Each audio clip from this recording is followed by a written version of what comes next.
Agustín, querido, ¿cómo estás? Horacio, ¿cómo va? ¿Cómo estás?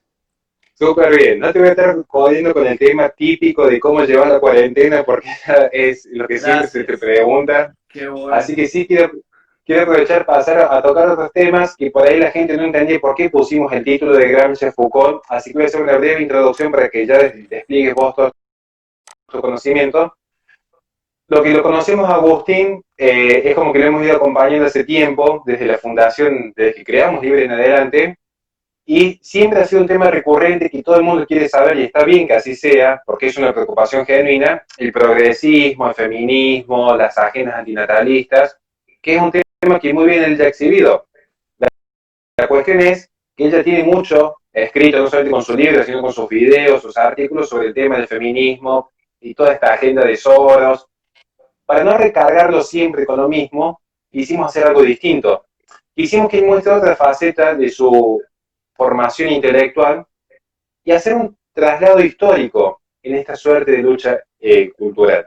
Hacer un traslado que vaya desde Gramsci, por qué le interesó tanto Gramsci, para finalmente terminar hablando de Foucault.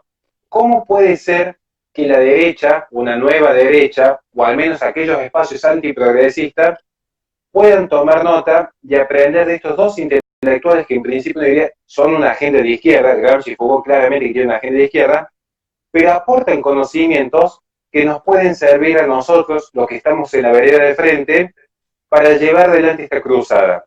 Así que, sin más, quisiera simplemente que vos empieces, Agustín, contándonos por qué te interesó siempre hablar de estos dos autores en particular, por qué llevar la lucha a estos planos. Mira, yo te diría primero que nada, bueno, gracias por elegir el tema. Eh, el, el tema quizás no sea del máximo interés de la gente en general, porque hablar sobre teóricos, sobre intelectuales, a veces da la impresión que uno estuviera perdiendo el tiempo con abstracciones, digamos, inservibles, ¿no? Hay una idea muy recurrente del hombre práctico que consiste en pensar que las ideas no tienen mayor sentido en la vida, cuando en verdad toda nuestra vida está construida en base a ideas. La diferencia en todo caso entre quienes hacen conscientes esas ideas es que por lo menos pueden decidir qué ideas van a regir su vida, y quienes piensan que simplemente son el resultado de ideas que aparecen por sí solas dentro de ellos, bueno, no podrán nunca saber el origen de sus ideas, ni siquiera pensar en alternativas, porque se van a digamos, autoengañar pensando que de alguna forma ellos son dueños de su propio pensamiento. Eso me parece importante así como para empezar, ¿no? O sea, las ideas importan, somos consecuencias de las ideas. No podemos explicar prácticamente nada si no es, entre otras cosas, con arreglo a las ideas. Hoy tendemos lógicamente a explicar mucho de la realidad social a partir de la tecnología, porque es lo que cambia aceleradamente, y por otra parte porque es lo evidente, ¿no? O sea, es decir, bueno, hoy salió el iPhone, no sé, 15, no sé ni cuántos iPhone hay, pero suponte. Hoy salió el iPhone 15 y hoy además salió una nueva aplicación para hacer no sé qué cosa, una aplicación que te cocina. Qué bárbaro, vamos todos a comprar la aplicación que te cocina. Y hoy además, no sé, salió, digamos, un nuevo producto en el cual ves la televisión en forma de holograma. Y entonces, claro, tenés una constatación directa, aparte consumible, directamente consumible, de aquello que representa una evolución material, una evolución técnica y tecnológica. Entonces la gente, digamos, se engaña pensando de que, bueno, toda la realidad se puede explicar a partir de esa evolución que se daría en el mundo de lo tecnológico. Sin ir más lejos, el marxismo en alguna forma, por sobre todo el marxismo más vulgar, se basaba en la idea de que las modificaciones técnico-estructurales económicas, digamos, pueden por sí mismas explicar absolutamente todo lo que se da en el plano de las ideas, ¿no? De eso vamos a poder hablar un poco ahora, luego de que haga esta introducción tan poco ordenada. Digamos que yo siempre he tratado de ver la otra parte de la ecuación, que es la parte que no se mira, que es, bueno, pero atrás de todo esto que estamos consumiendo, no hay ideas. Atrás de, la forma de organizar políticamente a los países de Occidente, no hay ideas. atrás de los distintos esquemas morales que adoptamos, insisto, algunos los adoptamos afortunadamente de forma consciente y por lo tanto somos libres, y hay otros que, yo diría, la mayoría adoptan como esponjas que absorben cualquier basura que está dando vuelta y se piensan libres y se piensan, digamos, autodeterminados, pero en verdad están absorbiendo porquerías que otros han pensado y que ellos no tienen ni la más remota idea de dónde viene lo que están diciendo, ¿no? Digamos que es, yo te diría, el 99% de la gente más o menos. Entonces, de alguna forma yo he encontrado que es liberador estudiar las ideas, que no solamente tiene una función, digamos, práctica, a pesar de que sea algo abstracto, no solamente tiene la función práctica de poder explicar un montón de sucesos prácticos que se han dado en la historia y que se están dando hoy en día y que se dan en función de ideas. Por ejemplo, el transhumanismo del cual habla Miklos Lukács, por ejemplo. Bueno, digo, hay toda una germinación que hoy se está dando de un marco ideológico. El feminismo, no hay un marco ideológico que ha, digamos, impulsado por lo menos todo eso. O sea, las ideas importan, las ideas tienen consecuencias y estudiarlas tiene un sentido práctico, político, como te digo, que es poner de manifiesto de dónde viene aquello que somos, aquello sobre lo cual se han asentado nuestras sociedades hoy, pero además tiene un objetivo psicológico, individual, autorrealizador, digamos, ¿no? Que es sentirme libre para poder escoger ideas. Que yo creo que es lo que en general la gente no puede ser, no puede hacer, ¿no? Está obligada siempre a asumir como idea verdadera aquella que ve en Netflix o aquella que ve, no sé, en la televisión o la que lee en el diario de moda, ¿no? Entonces, por ahí El viene la cosa. mainstream. El mainstream. Yo, digamos, cierro esta introducción que sé que se me hizo un poco larga con lo siguiente. Yo no he estudiado, a ver, yo he estudiado mucho a Gramsci, a Foucault lo estoy estudiando ahora. O sea, no es que toda mi vida yo he estudiado a Gramsci y a Foucault. No, yo he estudiado sobre todo, digamos, a Gramsci, bastante, digamos, de la Escuela de Frankfurt, que es una cosa enorme, Escuela de Frankfurt, entonces he estudiado algunas cosas y ahora estoy estudiando Foucault. Luego, si querés, te digo por qué me interesaron Foucault. Fantástico.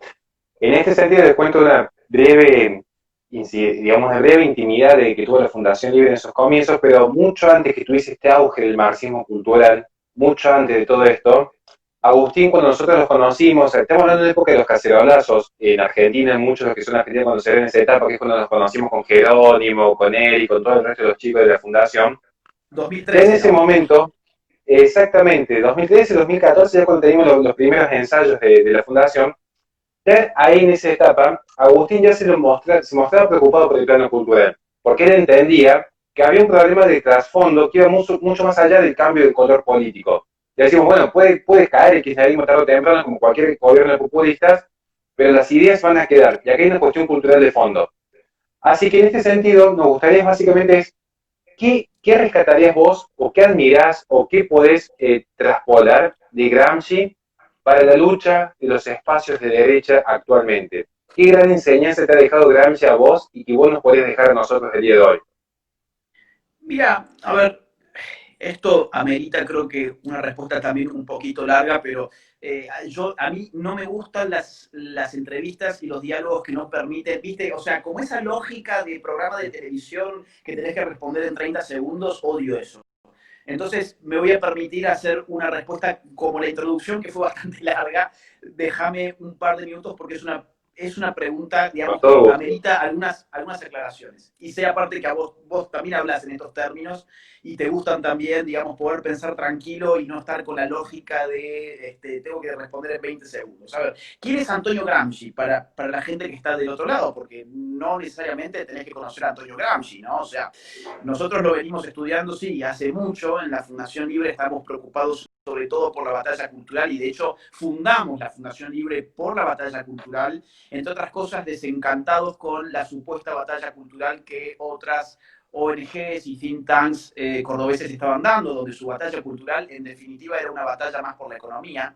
No había realmente un planteo de la... Y Es las más, medialunas. digamos, y, viste, si vos vas a gente que te habla sobre batalla cultural y no sabe lo que es la cultura, por empezar, Y yo, digamos, digo, acá hay que armar algo nuevo y hay que formarse de otra manera. Porque vos decís, bueno, ¿y qué es una batalla cultural? Bueno, es enseñarle a la gente que tiene que producir con el sudor de su frente y que el Estado te roba con los impuestos. Bueno, sí, muy bien, pero eso es todo. O sea, la cultura es simplemente, digamos, trabajo. Ojo, si es trabajo, y ojo, la batalla cultural tiene una lista económica, pero no podemos reducir la batalla cultural a una cuestión de gráficos de barra o de plantillas de Excel, porque al frente tenés a la izquierda estudiando incluso musicología, como el caso, por ejemplo, de Teodor Adorno de la Escuela de Frankfurt. Ahora bien, ¿quién es Gramsci? Antonio Gramsci fue un italiano, líder del Partido Comunista Italiano, líder militante, pero aparte un intelectual. Lo curioso de la izquierda, y lo que yo admiro muchísimo, es que sus líderes políticos han sido al mismo tiempo líderes intelectuales, ¿no? No era simplemente o es un agitador, una especie de Nicolás del Caño, que es un bruto pedal, o, digamos, un intelectual desarraigado, descomprometido. No, estos tipos, en general, digo, eran militantes. Marx, por ejemplo. Marx escribía sus grandes obras como la ideología alemana, como la Sagrada Familia, como el Capital, bueno, tantas obras, pero además te hacía un manifiesto para el Partido Comunista de los Trabajadores, ¿no? Entonces vos decías, bueno, el tipo además está agitando. Lenin, otro gran teórico del marxismo clásico, digamos, que, bueno, él protagonizó digamos, lucha revolucionaria. ¿Y qué lucha revolucionaria? La de Rusia. O Stalin, incluso el propio Stalin, o sea, él también escribía, el Che Guevara, digamos, uno después puede juzgar la calidad de sus escritos, que Nicolás Márquez lo ha hecho muy bien. Pero el tipo no solamente, digamos, bajaba del monte con una metralla a cagarse a tiros, digamos, ¿no? Para hacer la revolución, Ahí te sino hago que un además el paréntesis. tipo escribía. Sí, Hay que siempre hacer una acotación, además por el gusto de interrumpirte. Tengamos en sí. cuenta más contemporáneamente, Antonio Negri, cuando describe el deseo de un nuevo sujeto y la articulación de los nuevos sujetos de izquierda, también que los intelectuales de izquierda hasta el día de hoy siguen produciendo, desde la izquierda más tradicional hasta el progresismo más moderno, la izquierda está muy comprometida con la lucha intelectual. Sin lugar a dudas. Yo no incluso desde la academia y los académicos de izquierda que por ahí no se embarran políticamente, sin embargo, tienen siempre en el horizonte de sus objetivos últimos la política como meta, ¿no? Entonces, lógicamente, ahora, Antonio, digamos, a partir de los años 20, en Occidente empieza a vivirse un malestar con la teoría marxista. Un malestar relativo, ¿no? Porque ¿qué había pasado? Vamos a explicarle esto al público para que se entienda bien. Marx tenía una idea de la revolución que respondía a una idea de la sociedad. Vos para decir cómo hacer una revolución ¿qué significa? Vamos por lo básico. Una revolución es el cambio radical y estable en el tiempo de un orden social. Yo cambio radicalmente las bases de ese orden social y como resultante tengo una sociedad distinta. Eso es una revolución. Ahora, ¿cómo hacer una revolución? Es una pregunta que no es fácil de responder, porque antes tenés que responder otra, que es ¿cómo funciona la sociedad? Porque si yo quiero meter un palo en los engranajes de la sociedad para detenerla y estropearla y después fabricar yo una nueva sociedad, necesito saber cómo funciona esta. ¿Se entiende? ¿Cómo giran esos engranajes? Marx dio una respuesta a eso que, digamos, muy sencillamente se puede ilustrar con la idea de la estructura y la superestructura. Muy sencillamente, para que la gente pueda entender, para Marx la sociedad tenía la forma de una casa de dos pisos, ¿ok? Piso número uno, piso número dos. ¿Qué hay en el piso número uno? Economía. ¿Cuál es el fundamento de la sociedad? ¿Qué mantiene en pie a la sociedad? Para Marx, un sistema económico. ¿Mm? ¿Qué hay en el segundo piso? Todo lo demás, todo lo intangible, la cultura, el arte, la filosofía, la religión, la política, la ideología, etcétera, etcétera. Todo lo intangible es parte del segundo piso. Si, digamos, la sociedad funciona de esta forma y hay una conexión en estos términos, el primer piso sostiene al segundo, ¿a dónde tenemos que poner nuestra dinamita para volar esa casa? Si la A los revolución es cimientos, volar la en mil base. pedazos, en la base. O sea, si vos la pones en el segundo piso, vas a reventar el segundo piso, pero bueno, lo importante está en el primero, esa estructura se mantiene en pie Y los dueños de esa estructura muy rápidamente van a poder reconstruirla. Esa era la idea de la revolución marxista clásica. Para hacer una revolución, necesitas modificar el sistema económico. ¿Quiénes van a poder hacer esa revolución? Aquellos que están oprimidos por este sistema económico. ¿Quiénes son los oprimidos en el sistema económico capitalista? Los obreros. Esa es la idea. Entonces, por eso el sujeto de la revolución marxista es el proletariado. Muy bien. ¿Qué ocurre? ¿Qué ocurre? Marx dice, ok, pero los obreros existen sobre todo allí donde más ha avanzado el sistema capitalista. Claro, el tipo está viendo a Inglaterra, está viendo, no sé, otros países como por ahí Francia, Estados Unidos, y dice, claro, donde va a fortalecerse la clase obrera es donde ha nacido y donde ha crecido, que son los países más capitalistas. ¿Dónde va a tener lugar la revolución? Donde el capitalismo más haya avanzado al punto de generar contradicciones económicas. Marx se va a morir no a Rusia, no a Cuba, no a China, se va a morir a Inglaterra. Y desde allí se va a estar mensajeando, digamos, no con un mensaje de texto, lógicamente, sino con cartas, claro, con Engels, quien lo financiaba y quien había escrito algunas cosas El también. mecenas. Su mecenas, además, efectivamente. Marx nunca laburó, digamos, un intelectual rentado como, ojo, digamos, no siempre hay que caer en esa falacia de nunca trabajó, etcétera. Es un buen dato, pero los intelectuales en la modernidad generalmente no trabajan con las manos, trabajan con la cabeza. Y entonces consiguen mecenas que lo financian, ¿ok? Entonces, sí, digamos que lo curioso es que Marx apelara a los trabajadores cuando él nunca había trabajado. Eso sí es más que curioso, desde luego. Pero digo, no es una rareza un intelectual que trabaje con su cabeza. El intelectual trabaja con su cabeza. Entonces, vamos a ver. ¿Qué ocurre? ¿Qué ocurre?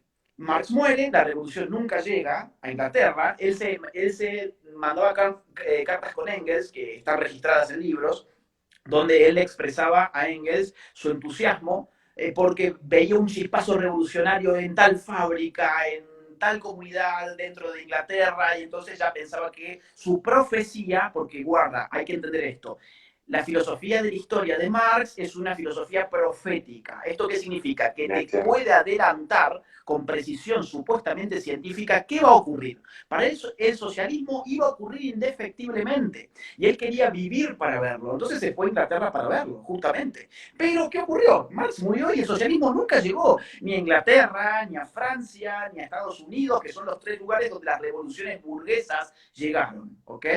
Entonces, ¿a dónde llegó la revolución marxista? A Rusia. ¿En Rusia había capitalismo industrial? No. Tenías un régimen agrario. Tenías un zarismo agrario. No había realmente una clase obrera preponderante. No había una clase burguesa a la cual derrocar. La filosofía de la historia de Marx no se cumplió. ¿Dónde más llegó la revolución? A China. ¿Había capitalismo industrial en China? No. ¿Dónde más llegó? A Cuba. ¿Había un capitalismo industrial con una burguesía organizada y una clase obrera? No, tampoco. Eran regímenes agrarios. O sea, el marxismo tuvo un gran problema, y ese fue el problema que personas como Gramsci van a empezar a revisar. ¿Por qué? Porque confiando en la profecía de Marx, esta gente se pensó que en Occidente iba a llegar necesariamente la revolución como en Rusia. ¿Y qué pasó? Fracaso tras fracaso tras fracaso. Alemania, 1918, una intentona de revolución, termina siendo aplastada en 1920. En Hungría pasa exactamente lo mismo. En Austria, el proletariado directamente se rinde ni bien quiere empezar. En Italia, las movilizaciones de Turín, 1919-1920, donde Gramsci tiene una participación como líder comunista. Ahora, fíjate qué interesante. Mussolini me parece que es del 22. Gramsci, semanas antes de ser llevado a la cárcel, nos volvemos a ubicar. Gramsci, Italia, ¿ok? Líder comunista e intelectual, además. Gramsci, meses antes de ser apresado por Mussolini, pronostica la inminencia de la crisis económica capitalista en Italia, que va a dar lugar a la revolución. en Italia. ¿Y cuál fue la única revolución que hubo en Italia? La de Mussolini. O sea, no se cumplió de nuevo la teoría de Marx. ¿Y después qué vamos a tener en Alemania? Bueno, vamos a tener años más tarde a los nazis. ¿Qué vamos a tener en España? La guerra civil, ¿ok? Entonces, todo esto de Marx fracasó. Entonces, Gramsci es un autor que escribe desde el fracaso. Entonces, primera enseñanza, todo este rodeo para la primera enseñanza. Es posible escribir desde el fracaso y generar, sin embargo, un cambio político importante. ¿Ah? O sea, nosotros de alguna forma escribimos desde el fracaso. Nosotros estamos siempre tratando de hacer una contrahegemonía, estamos haciendo una guerra de guerrillas, digamos, intelectual, sin medios, con lo que podemos. Somos personas que escriben desde el fracaso. Gramsci escribió desde el fracaso y legó toda una estrategia política que él nunca vio consumarse, pero que está en gran parte en la base de los éxitos de la izquierda. Ahora, ¿en qué consistió? Gramsci va preso entre el año 1926 y el año 1935. Lo más jugoso de su obra lo lleva a cabo desde la cárcel, que son sus cuadernos de la cárcel. Entonces, ¿qué hizo Gramsci? Esto te lo digo en dos palabras para no hacerlo más largo y si vos querés profundizo, porque creo que puede ser importante. Gramsci, por un lado, desarma la metáfora de la casa, ¿sí? Esta idea de que hay una cuestión mecánica entre el primer piso y el segundo piso y que entonces hay que reventar el primer piso. Gramsci básicamente dice, no, el primer piso, lógicamente, es importantísimo. Somos materialistas, el marxismo es materialista. Ahora, guarda, las ideologías son muy importantes también. Es más, ya no hablemos más de arquitectura en términos de dos pisos, estructura y superestructura, o piso 1, piso 2, como yo lo he llamado acá. Hablemos de bloque histórico, y el bloque histórico es una sola cosa, donde está, digamos, mezclado, ¿no? En el cemento están mezclados varios químicos que dan lugar a ese bloque. Bueno, en el bloque histórico, dice Gramsci, está mezclado, digamos, tanto los factores productivos, tecnológicos, económicos, como los factores ideológicos. Tanto así que los factores ideológicos de Occidente han sido los que no han permitido hacer la revolución como en Rusia. Acá el cristianismo, por ejemplo, ha frenado la revolución, aquí ha frenado la revolución, la filosofía occidental en general, la cultura occidental en general. Entonces, una revolución no puede ser solamente económica, una revolución también tiene que tener una pata cultural, y en esa revolución cultural los intelectuales, y Gramsci empieza a hablar muy fuertemente y con mucha importancia sobre los intelectuales y su rol, tienen una función hegemónica. Ese es el segundo punto que va a introducir Gramsci. O sea, segundo punto que yo te diría que para una nueva derecha sirve de Gramsci. Barrer el economicismo, que es lo que te dije hace un rato. A mí lo que no me gusta es cuando se dice batalla cultural y en definitiva me estás dando teorías económicas, que son parte, en todo caso, de una dimensión existencial de la vida en sociedad, pero la cultura es algo mucho más amplio. Gramsci viene a decir eso, ¿no? La cultura es algo mucho más amplio. Y aclaramos porque por ahí se dicen algunas cuestiones en las redes sociales que no le queremos dar trascendencia, pero que es necesario aprovechar el espacio. No es que nosotros somos unos estatistas, conservadores, que queremos imponer un régimen moral y un centralismo económico. Favorecemos la propiedad privada, la libertad de comercio, solamente que nuestra agenda no empiece y acaba únicamente en el economicismo, sino que es un poquito más amplia, que abarca otras áreas como la sociología, la antropología, la vida misma del ser humano no es solamente un fenómeno económico, es mucho más complejo. Es mucho más complejo y yo estoy seguro que las personas que así alegremente nos acusan de no sé qué no tienen la menor idea de estos temas. Porque si los hubieran estudiado de verdad, no podrían, digamos, decirse liberales económicos y al mismo tiempo ser funcionales a una revolución cultural como la que estamos viviendo. Yo creo que en el fondo, más que maldad, bueno, puede haber también maldad y envidia y resentimiento, pero también, digamos, hay mucha ignorancia, ¿no?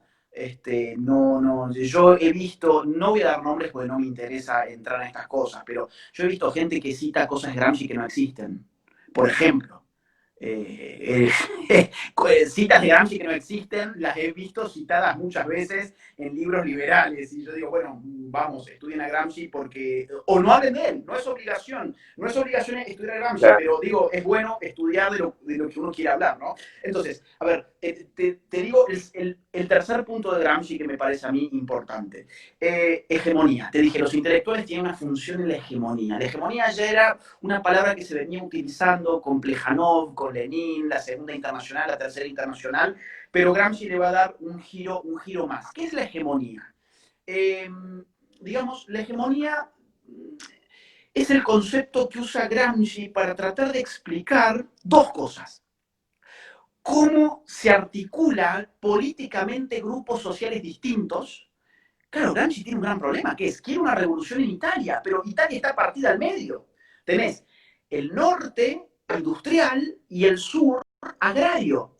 Hay clases sociales distintas, obreros en el norte y campesinos en el sur. Tiene una cosmovisión distinta, tiene una cultura distinta, tiene una forma de ver la política distinta, la religión los penetra de forma Buena distinta. religión. Exacto, Eso, la exactamente. religión, quiero tocar ese tema que es clave, de paso si puedes profundizar vos, porque yo recuerdo que hace poco tuve que escribir sobre Gramsci en un artículo, en realidad para un capítulo de mi libro, y el tema de la religión es trascendental, especialmente en la iglesia de Roma, por el contexto sociológico que se vive. No sé si puedes profundizar en el tema de hegemonía y fe en ese aspecto.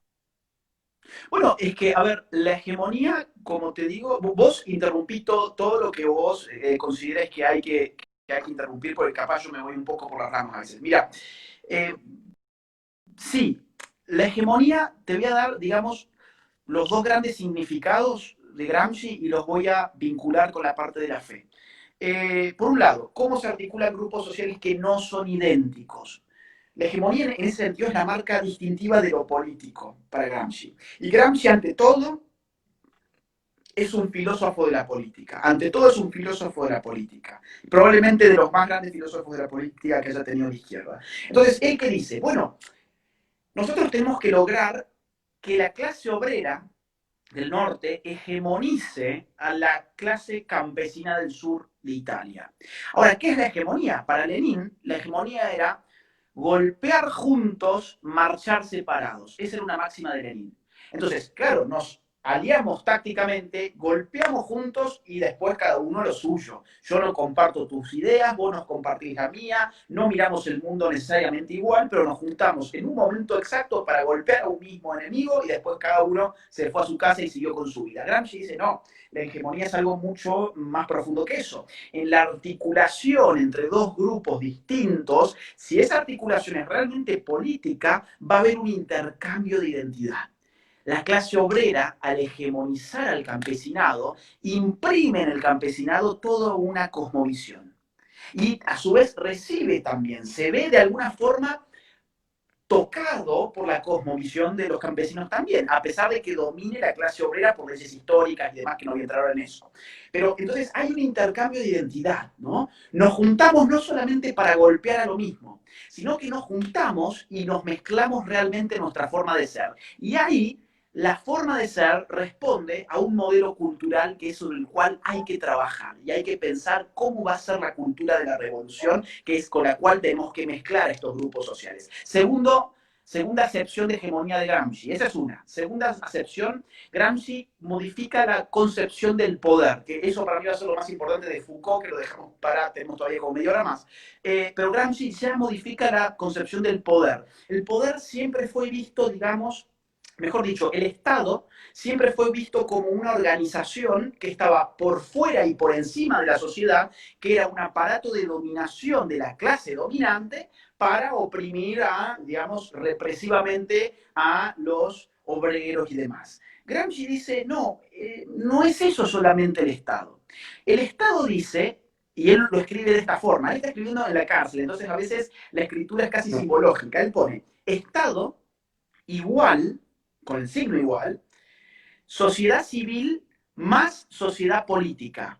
O sea, hegemonía acorazada con coerción. Uf, o sea, ¿qué es esto? Hegemonía acorazada, que es una coraza, ¿no? O sea, te protege. La hegemonía está acorazada con coerción. ¿Qué es la coerción? El uso de la fuerza física. El Estado se caracteriza por monopolizar el uso de la fuerza física. Entonces, ¿qué significa que el Estado sea hegemonía acorazada con coerción? Significa que el Estado ya no es solamente represivo, sino que el Estado contiene toda una cosmovisión, toda una cultura oficial, toda una fe, una religión, que ahí te voy al punto, toda una forma de ver el mundo que está protegiéndola con la fuerza. Pero entonces, nosotros, si esta es la ecuación, podemos modificarla en dos términos. O bien tomamos coercitivamente el Estado, y eso fue lo que siempre buscó el marxismo clásico, hacer una lucha Si se armada acaso. para tomar el Estado, para hacerse del aparato represivo, digamos, y socializar los medios de producción. O, segundo punto, podemos apuntar a lo hegemónico. Nos saltamos, pasamos la capa de la coerción y nos metemos justo al corazón de ese Estado, que es una cosmovisión. Es una forma de ver el mundo, es un proyecto cultural, es una fe, es una religión, etcétera, etcétera. Entonces, lo maravilloso de este concepto de hegemonía es que abre los ojos a la izquierda de que no hay revolución sin una lucha contrahegemónica. Y una lucha contrahegemónica no es solamente una revolución armada, eso es una revolución armada y ya está. Una lucha contrahegemónica es una lucha por el sentido común del hombre. Entonces Gramsci, digo, ¿qué nos viene a enseñar a la derecha hoy? Bueno, cómo se hace una batalla cultural, cómo se deja de lado el economicismo y cómo se empieza a considerar nuevamente la importancia de las ideas, de la religión, de los símbolos, de los ritos, de las, digamos, de los signos, de las costumbres, de las tradiciones, de todo lo que hace a lo intangible de la vida social. Fantástico, la verdad que ha sido más que esclarecedor. Hay muchísimo para hablar de Gramsci. Yo creo que en algún momento Agustín debería dar un curso online sobre Gramsci, sería un seminario más que un curso, porque es largo realmente, y estudiar los cuadernos es complicado. Yo siempre recomiendo un libro en particular, porque tiene que estar muy sistematizado. Si uno no es un intelectual como Agustín, está muy complicado y puede incluso hasta sacar interpretaciones totalmente erradas. No, claro que en algún momento cuando empezamos en esto me he equivocado y Agustín me corrige y dice, no, fíjate que Gramsci cuando habla de sentido común se refiere a esto, que lo otro, así que te agradezco Agustín por la amistad y la paciencia cuando empezamos en esto para irnos guiando. Lo que sí te No, quería gracias a llevar, vos, gracias. Aparte, lo que perdón, sí te quería... perdón, Sí, sí, sí. perdón que yo sume algo. Digamos que, a ver, hay muchas interpretaciones sobre Gramsci, yo tengo mi interpretación y puede haber otras interpretaciones que no sean iguales a la mía, lógicamente. Es un autor muy complicado. Es bueno sí, sí tener siempre alguna dirección más o menos. La gente, digamos, del marxismo escribe casi en clave, casi de forma encriptada, con conceptos que si no los conoces profundamente se te va a complicar mucho, por eso yo traté de simplificarlo en pocos minutos a un pensamiento que es demasiado pesado, ¿no? Entonces, la gente del otro lado, si hay muchas cosas que no se han entendido, no se preocupen. A mí me ha llevado 4 años poder entenderlas. Entonces, con que de esta conversación la gente del otro lado se vaya con una noción, yo creo que Es un ya se éxito. cumple el objetivo, ¿no? Es un éxito. Bueno, pasamos a la segunda media hora, donde no vamos a focalizar tanto porque quiero dejar los últimos 10 minutos para un par de preguntitas más a nivel personal con Agustín, pero en estos 20 minutos es muy común que dentro de lo que es la intelectualidad de la nueva derecha, entre comillas, porque como dice Agustín, un significante vacío que se está formando día a día, es como que se va armando el camino a prueba y error, básicamente, ver que las ideas de Foucault han impregnado muchísimo la agenda cultural. Porque recién hablamos de Gramsci para entender un poco lo que es este fenómeno cultural. Pero vemos también que estas ideas de poder, de que estas cuestiones del opresor oprimido ya no se aplican solamente al burgués con el empresario. Hay una nueva forma de entender las luchas a través del racismo, el feminismo, el ecologismo, el indigenismo. Pero paulatinamente, pero no voy a tocar estos temas que se pueden explicar de Gramsci, también hay una agenda que toca un poco la cuestión del biopoder, el poder del Estado sobre la persona y los cuerpos, y qué mejor que Foucault. Yo sé que te estás introduciendo en sus estudios, por eso tampoco pretendemos que nos des una visión acabada en este momento, pero básicamente, ¿cómo nos podrías vos al menos orientar en este pasaje que ha tenido, entre comillas, de izquierda, de un Gramsci que seguía siendo un marxista tradicionalista, nomás que entendió la lucha de otra forma, a un Foucault que en algunos momentos, como tantos otros de la escuela de Frankfurt, no te dicen que Foucault sea de la escuela de Frankfurt, queda claro, como tantos otros intelectuales más contemporáneos, tiene esta cuestión de ataco el capitalismo, ataco la sociedad occidental, pero me desprendo por completo de ese viejo marxismo tradicional. Es como que se dice, no, yo no puedo estar vinculado a Marx porque yo lo rechazo, pero al mismo tiempo ataco la sociedad occidental. Por eso te quería llevar a ese plano de cómo entienden las nuevas relaciones de poder.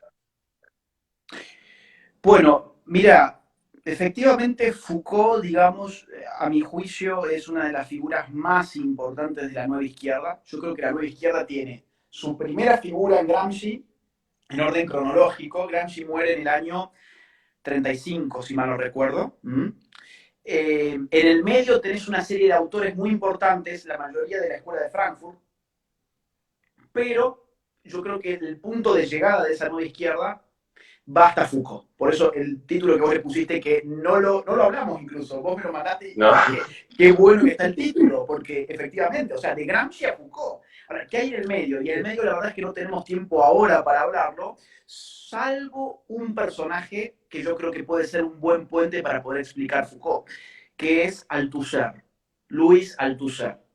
Althusser también fue un francés, ¿ok? Comunista, un tipo, digamos, que ha escrito libros muy importantes en la tradición marxista, él ha tratado de rescatar a Marx desde el estructuralismo, etc. Eh, pero él ha tomado mucho de Gramsci, por eso me parece interesante como puente. Él tiene un libro, un ensayo, que se llama Aparatos ideológicos del Estado, ¿ok? No me acuerdo ahora la fecha de publicación, pero puede estar más o menos por los años 50 o 60 máximo.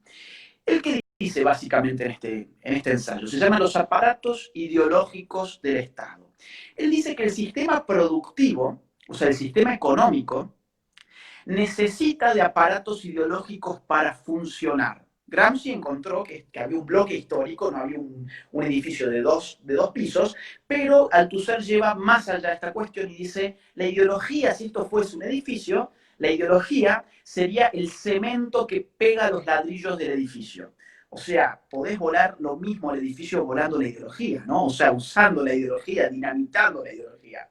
Entonces, acá él dice, bueno, la ideología necesariamente está en todas las sociedades, la ideología es lo contrario a la ciencia marxista, aún así el socialismo también tiene, aún así, digamos, las sociedades socialistas tienen una faceta ideológica, digamos, y el Estado tiene aparatos ideológicos que mantienen en marcha el sistema económico. Por ejemplo, las escuelas. Por ejemplo, las escuelas, por ejemplo, los sindicatos, por ejemplo, las iglesias, ¿no? Entonces dice, acá, digamos, no es tan simple como se pensaba, y entonces él hace un puente con Gramsci. Ahora, ¿qué pasa? Foucault, de alguna manera, que Foucault escribe su etapa genealógica, que es la que más me interesa a mí, es de más o menos 1970 hasta 1978-79, más o menos. Foucault muere en el 84, ¿ok?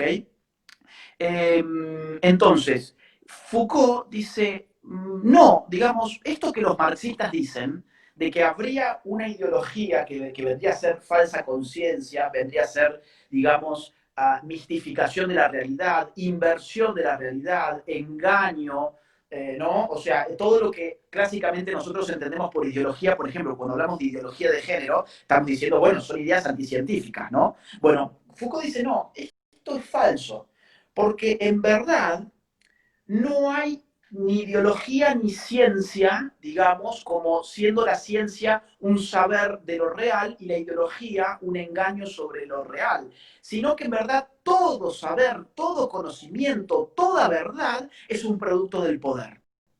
Por lo Ahí tanto, para, no podemos hablar de ideología.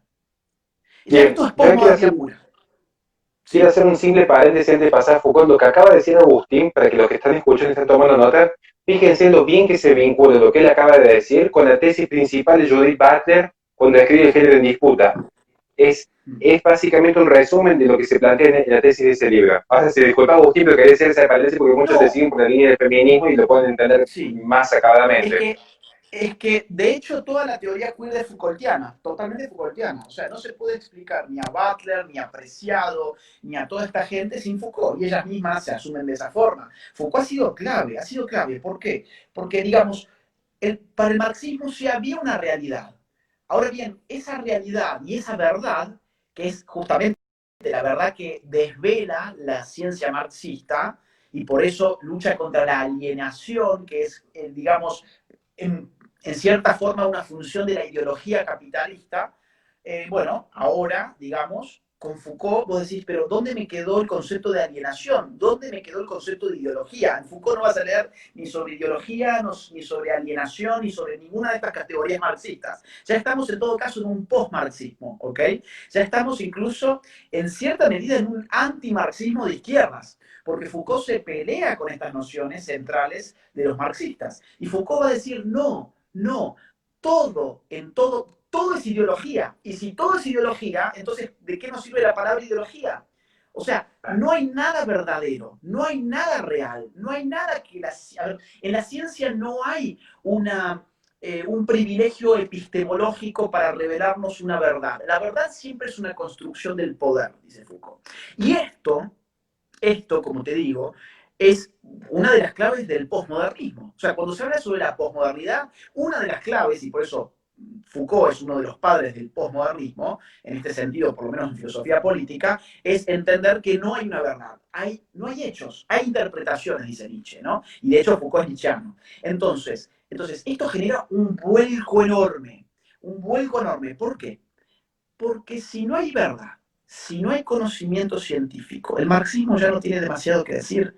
Ya ni siquiera hace falta que te fijes en clases sociales, como hacía Althusser, o como hacía Gramsci, o como hacía la propia Escuela de Frankfurt.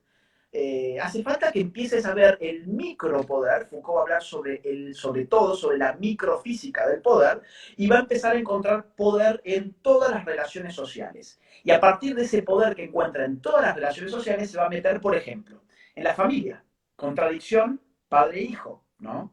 En el plano de la sexualidad, contradicción hombre-mujer, pero por otro lado también contradicción homosexual, heterosexual, y además suma la contradicción entre los perversos sexuales, y ahí mete pedofilia, zoofilia y todo este tipo de parafilias sexuales, en contradicción con el sexo normalizado. O sea, todo esto que estamos viendo ahora no es para nada nuevo, ya está en la historia de la sexualidad, tomo uno de Foucault, por lo menos. Entonces, luego, por ejemplo, se mete con el tema de las cárceles, vigilar y castigar, ¿no? Su libro del año 1975. Y ahí encuentra, claro, hay una potencialidad casi revolucionaria en el delincuente. El delincuente ha sido construido por un sistema disciplinario que responde a las necesidades de normalidad del sistema, digamos, más o menos capitalista que inaugura la modernidad. Entonces él empieza a La hacer todo un locura, rastrillaje, perdón, la locura también es algo que le preocupa la a Foucault, locura. cómo se va a entender una persona sana de lo que dice, no es que existe la locura, lo que existe son personas que dicen que esta forma de entender la realidad es una locura y por lo tanto lo criminalizan y lo estigmatizan, lo patologizan, que es un poco lo que hacen con nosotros ahora, lo que queremos llevar una vida más o menos ordenada, es como que se ha invertido el juego. Sin lugar a dudas, Foucault encuentra en la locura un sistema de exclusión en donde la razón no tiene ningún juego. No hace falta ni siquiera poner de manifiesto una verdad cuando vos te enfrentás a un loco. En la protopsiquiatría, explica Foucault esto en El Poder Psiquiátrico, un curso del año 73. En la protopsiquiatría, los psiquiatras no eran psiquiatras, por eso era protopsiquiatría. Simplemente usaban la fuerza y unas técnicas que más o menos se inventaban sobre la marcha, ¿no? Entonces, digamos, el loco estaba tan excluido que ni siquiera necesitabas razones. Cuando nosotros nos dicen, por ejemplo, homofóbicos, no es una casualidad que estén tomando una palabra psiquiatrizante, porque de esa forma excluyen y cierran totalmente el diálogo con un mecanismo discursivo que separa la razonabilidad de la locura, ¿no? Entonces, fíjate cómo Foucault ya te empieza a servir para algunas cositas que hoy las puedes usar contra los progres, a pesar de que eres el ídolo de los progres. Ahora, digamos, Foucault se ha metido también en la historia de la clínica, la historia de la psiquiatría, del poder psiquiátrico, etcétera. En los temas de la sexualidad, en los temas del racismo, que eso es un tema muy candente hoy, en un curso que él tiene que se llama Defender la sociedad, si mal no recuerdo, desde el año 76, sí, de ese año es. Entonces, digamos, Foucault es muy actual, es muy actual. Ahora, hay un concepto que a mí particularmente me importa, sobre todo de Foucault para la derecha, que es el de la biopolítica. Para Foucault la modernidad está marcada por un biopoder. Esto lo voy a hacer en 2 minutos, bien rápido. Antes de la modernidad hay lo que se llama poder soberano. ¿Qué es el poder soberano? El poder básicamente, para sintetizar, del rey. El rey viene, te dice, bueno, vos mi vasallo me tenés que dar a cambio tal cosa, es un poder extractivo, un poder que tiene además un origen, digamos, en un pasado que puede ser por bendición divina, puede ser por la conquista, puede ser por una promesa, típico régimen feudal, digamos, premoderno. Ahora, él dice Foucault, no, con la modernidad este poder no es económicamente viable, porque sus mecanismos son muy precarios. El rey cuando tiene que castigar a alguien, lo manda a suplicio, lo descuartiza. Vigilar y castigar empieza con el suplicio de un tal Damiens, que quiso hacer un regicidio y lo descuartizan y Foucault le da como 15 páginas que te dan ganas de escupir un vómito, porque es muy crudo el relato, y vos ves como el tipo, los caballos lo tiran para desmembrarle los brazos, para reventarle cada miembro por miembro, lo queman vivo, le hacen de todo hasta que el tipo, vos decís ya que se muera el tipo. Pero Foucault por eso.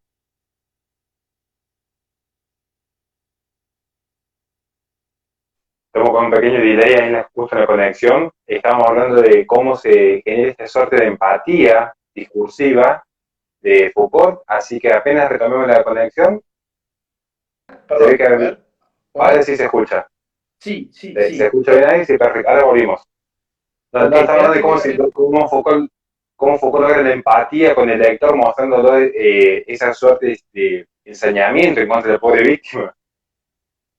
Sí, es que de hecho, digamos, eran los métodos de la época, pero tenía una razón de ser, que es como los dispositivos del Estado eran muy precarios, vos necesitabas mostrar, tenías que hacer un espectáculo público punitivo para mostrarle a la gente, oigan, no se metan ustedes digamos, a hacer crímenes ni a querer matar al rey, porque van a terminar de esta forma. Entonces, Foucault lo que ahí muestra de alguna manera es que a veces pensamos que el poder más notable, más visible, más encarnizado, más sangriento, es el poder más aplastante. Y él dice, no, justamente es al revés. El poder es tan violento porque es débil. Vos fíjate qué giro que da. El poder es tan violento porque sus mecanismos son débiles. El poder en la modernidad no necesita más reventarte como al pobre Damiens en Francia en 1700 y pico, ¿ok?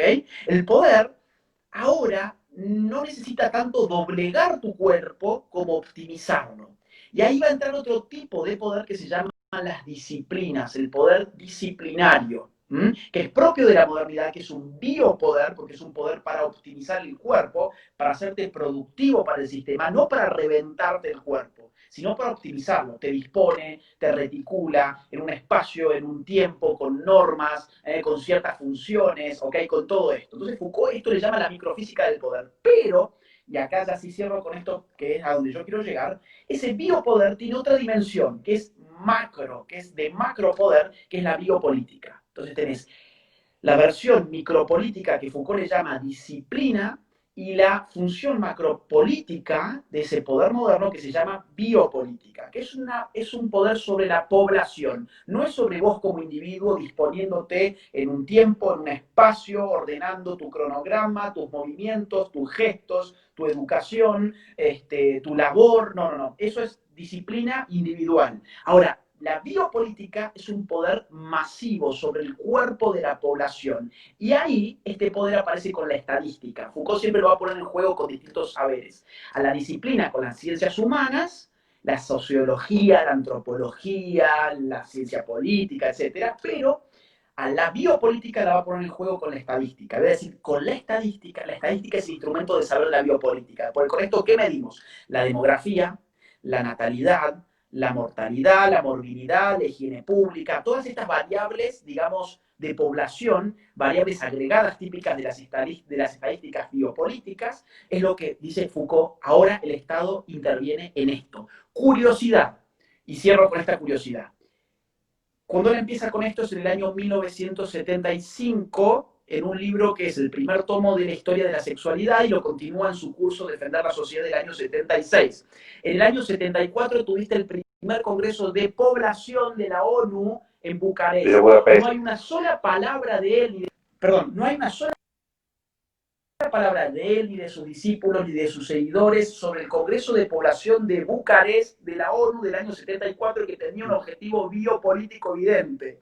Entonces, ¿cómo podemos usar a Foucault desde la nueva derecha? Yo diría, denunciando la biopolítica más evidente de nuestro tiempo, que es el del control de la población y de la natalidad fundamentalmente. A través del aborto, por ejemplo, ¿no? A través de la ideología de género, por ejemplo. Vos sabés que ya nos quedan 10 minutos y fíjense la contundencia de lo que plantea Agustín, y justo lo que acaba de decir es lo que yo le dedico un capítulo entero en cómo se impone la agenda antinatalista en el mundo, porque después del fracaso, porque eso tuvo un fracaso en el 74, la ONU no tuvo mucha, digo, no tuvo la aceptación pública que esperaban, es justo después de ese año, en el 76 particularmente, cuando la agenda feminista por el aborto seguro, legal y gratuito, que, como se ve hoy, es cuando la agenda feminista tiene un auge en el mundo. De repente ya no se habla del aborto como una forma de control demográfico, sino como una forma de liberación y emancipación de la mujer, una liberalidad sobre su propio cuerpo. La agenda discursiva en el mundo cambió por completo luego del 74 y se transmite del 76 en adelante mediante el feminismo. O sea que lo que dice Agustín de por qué hay que retomar los teóricos es porque la verdad está ahí y la verdad es una, digamos. Entonces, después podemos discutir de ideologías, pero los hechos, digamos, el dato mata el relato. Nos quedan 10 minutos, Agustín, y desde ya te quiero agradecer enormemente, además de como amigo que me hayas hecho el favor de estar acá, que nos ha regalado una hora de tu vida para enseñarnos y educarnos siempre. O sea, que en eso estamos muy agradecidos. Pero te quería hacer No, una gracias a pregunta vos, que gracias a vos. siempre tuvimos la duda, porque particularmente yo que te conozco, sé que escribir el libro negro de la nueva izquierda, si bien fue un éxito, es un éxito y va a seguir siendo un éxito por mucho tiempo más, yo que te conozco sé que para ti no fue como de tu mayor agrado tener que haber estudiado lo que estudiaste y leer de las feministas, las cosas que ponen en su libro. Yo te conocí en esa etapa acá. Por eso quería preguntarte algo que normalmente no te pregunta nadie, que es, ¿qué libro o qué obra sí disfrutaste? Sí vos te sentiste como emocionado intelectualmente, aunque no haya tenido el éxito que Reina espera, pero dije, uy, esto realmente lo disfruté y crecí, me sentí complacido conmigo mismo estudiando para este libro. Bueno, el libro negro. A ver, mira, yo te diría, yo no es que no disfrute leyendo a esa gente, al revés, lo disfruto mucho más que leyendo a los que piensan como yo. A mí me encanta, por ejemplo, Hayek, por ejemplo, me encanta Alexis de Tocqueville, me encanta Edmund Burke, me encanta Scruton, me encanta Alan Bloom, coincido con lo que leo, y como coincido con lo que leo, no disfruto tanto la lectura. A mí me gusta pelearme con un libro, con un autor, o tratar de encontrar en ese autor que es mi adversario a ver qué puedo usar para mí, para los intereses de la gente, digamos, a la que yo trato de alguna forma de dar ideas para poder llevar adelante esta lucha. Entonces, no es que yo, y aparte yo me formé con la izquierda, además, o sea, estoy acostumbrado y además lo disfruto. Yo, a ver, yo me escondía, yo cuando escribí el libro negro, y esto lo sabe poca gente, pero vos creo que vos lo sabes, yo trabajaba limpiando hoteles. Y entonces yo me escondía a la noche entre los lavarropas digamos, de donde se lavaban las sábanas de los hoteles y demás, a leer a Judith Butler, el género, bueno, digamos, a Butler, digamos, Simone de Beauvoir, a Kate Millett, a toda esta gente con la cual, digamos, escribí el libro negro, estudiándola directamente a estos personajes. Y la verdad es que me divertía muchísimo. Entonces yo no sufro leer a esta gente, al revés, me divierte mucho. Ahora, el libro negro tiene un capítulo que a mí me gusta especialmente, que es el que menos le gusta a la gente, que es el primero. Porque ese capítulo la gente muchas veces me dice, uy, pero está difícil, no lo entiendo, yo quiero leer directamente qué es el feminismo, quiero leer directamente la ideología de género. Y en el primer capítulo yo, digamos, de alguna forma le doy sentido al título del libro, que es La Nueva Izquierda, digamos, porque esto viene de la Nueva Izquierda.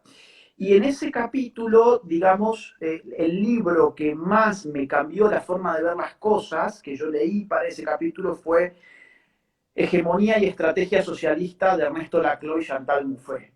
Es un libro, o sea, de una potencia intelectual que te revienta la cabeza. Es un libro de dos intelectuales que le han hecho mucho bien a la izquierda, o sea, son adversarios nuestros, pero son adversarios creo que dignos, con ideas que han calado hondo. De hecho, el socialismo del siglo XXI no se puede explicar en gran medida sin ellos. Y ese libro está muy bien escrito, hace todo un recorrido teórico entre la gente de izquierda que me parece muy, muy, muy bueno. Ahora, el libro que yo más disfruto escribiendo es el que estoy escribiendo ahora. que lo vengo escribiendo desde antes del Libro Negro incluso. Entonces, el libro que si todo sale bien saldría más hacia fin de año, quizás en unos 3 meses más o menos, es el libro que más me gusta, ni siquiera sé cuántas páginas va a tener, creo que va a tener arriba de 400 seguro, y es un libro complicadito, no es un libro fácil, es sobre estos temas, por ejemplo, que estamos hablando ahora, entre otros. No creo que vaya a ser un éxito de ventas, tampoco me importa. Yo, digamos, con este libro, ¿sabes qué? Estoy escribiendo con el objetivo de que salga un libro que a mí me guste leer. No estoy pensando en el público, a ver, bueno, quiero hacer esto para que le guste a no sé quién, para que le guste al gran público. No, quiero hacer un libro que a mí me guste leer y después, si eso funciona, si a la gente le interesa, bueno, en buena hora. Y si no, yo creo que de todas formas a intelectuales de la nueva derecha ese libro le va a servir mucho y yo apunto a que sea una piedra estratégica, que sea un fundamento estratégico de lo que es la nueva derecha. Esa es mi intención con ese nuevo libro. Fantástico. Nos quedan ya los últimos 3 minutos. Simplemente si quieres hacer algún cierre final. Para los que no saben, Agustín, además de ser el presidente de la Fundación Libre, es un gran asador. Así que esperemos que vuelva pronto a Córdoba a prepararme comer porque tengo unos pibes muertos de hambre. Nicolás Márquez se quejó de pedir en el vivo que también está pasando hambre. Así que esperemos Uy, que vuelva pronto, si querés. mira, yo, digamos, estoy muerto de ganas de asado argentino. Acá como asados, pero bueno, la carne argentina se extraña y sobre todo las achuras. Acá no se come achuras. Yo necesito unas buenas mollejas con limón, unos buenos chinchulines argentinos, ¿no? Eso me hace falta, sí. Extraño muchísimo, aparte de las reuniones de la fundación, donde nos dedicamos a tomar vino, a comer asado y a hablar sobre política durante horas y horas y horas, así que extraño mucho eso, ya voy a estar por allá de nuevo y bueno, agregar, eh, espero que no haya sido aburrido, espero que la gente No, del otro todo. lado haya podido sacar algo de todo esto, creo que son temas muy, muy, muy importantes realmente. Si una nueva derecha tiene sentido hoy en día, esa nueva derecha tiene que demostrar una superioridad intelectual frente a la nueva izquierda. Y tenemos todas las posibilidades de hacerlo porque nosotros tenemos que nadar contracorriente, ellos no. Entonces ser de izquierda hoy es muy simple. Por eso es que la gente de izquierda suele ser muy bruta también. El promedio de la gente de izquierda, ojo, tienen grandes pensadores, lógicamente, hemos estado hablando de muchos de ellos, pero poder usar a sus grandes pensadores para meterles un cañonazo a ellos mismos y para poder repensar un montón de cosas para una nueva derecha es un ejercicio que vale la pena hacer y la gente, digamos, que dice, bueno, yo no entiendo muy bien estos temas, no se desanimen. Uno nunca entiende todo y lleva mucho tiempo entender cosas y para eso hacemos lo que hacemos desde la fundación y para eso escribimos libros y para eso hacemos estos vivos. Entonces, de a poco, digamos, cuando uno va entendiendo que ver la tele es una pérdida de tiempo y estar prendido a Netflix las 24 horas es propio de más de un animal que de un ser humano, entonces ahí es cuando decís, bueno, voy a tratar de ejercitar mi intelecto al servicio de una causa política. Porque nosotros ponemos todo lo que hacemos está al servicio de una causa política. Yo sé que en tu caso es así, por eso te incluyo, porque te conozco hace muchos años, sé que todo lo que haces es al servicio de una causa política, que es levantar una nueva derecha, y en mi caso es exactamente lo mismo. Y bueno, va a haber distintas estrategias. Mi propuesta es esta, un poquito he hablado sobre eso hoy con vos, así que te agradezco que hayas seleccionado un tema que a mí me gusta tanto, sin consultármelo, pero cuando vi el título dije, me encantó, vamos. Así que No. gracias. Y Entonces gracias a la gente que somos aportó. viejos. Somos viejos y nos conocemos y justamente queremos sacarte de hablar siempre del feminismo y de estas mujeres que van, que defecan en una iglesia o le tiran una piedra a un policía y llevarlo a un plano más